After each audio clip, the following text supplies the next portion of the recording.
I've been getting loads of messages off you guys this afternoon, so I just wanted to make a quick video really just to address your concerns.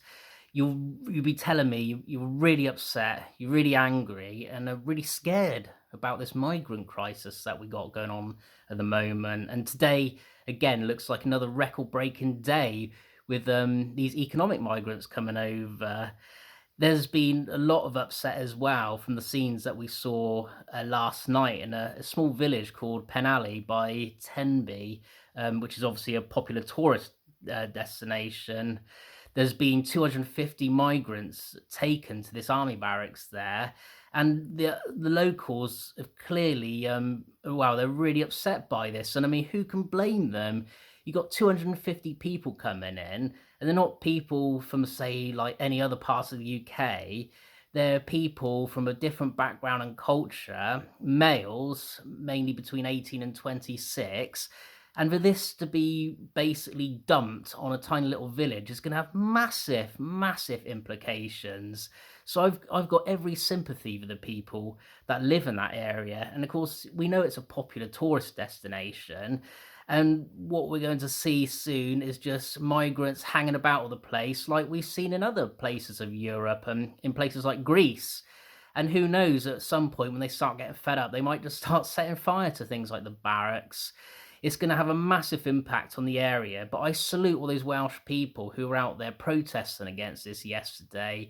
I absolutely think they're magnificent because they got to make a stand for the rest of the United Kingdom, because before too long it will be on our own doorsteps. So we've got to support them too to make sure that this doesn't continue. It's the mind boggles really.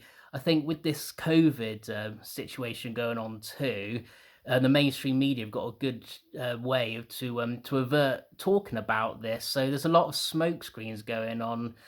But what makes me laugh too is these people that come over, it doesn't take them long to be out on the street with their benefits and what have you, buying alcohol.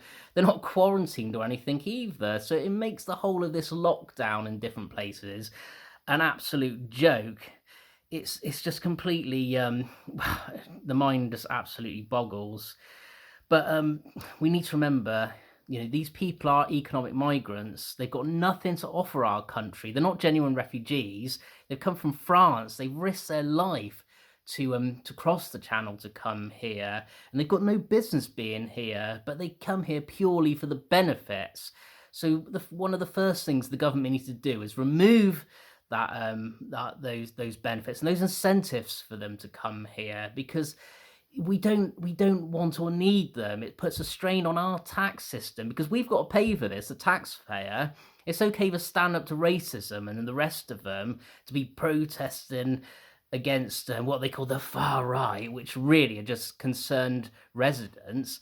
These people don't have a clue because it's not on their doorstep. They're probably paid by the likes of George Soros to come and do this, but they don't have to deal with the consequences of what's happening.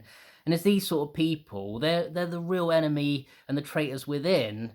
And they need to understand what this is about. It's not about race. It's nothing to do with that. We've got many of our own problems in this country, and we quite welcome and always have done genuine refugees, and they are.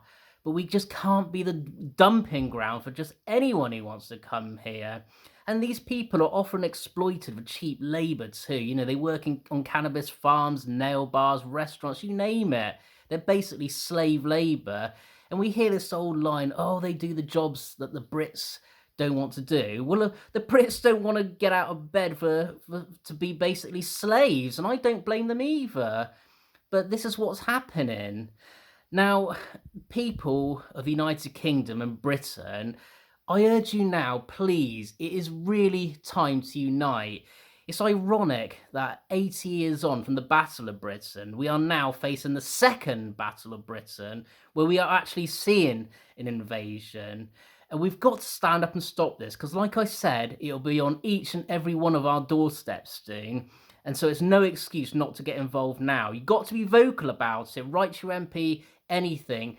Don't let it just get swept under the carpet by the mainstream media, because things are only going to get worse. and we could well be facing another recession soon, and this is just going to add the burden to it.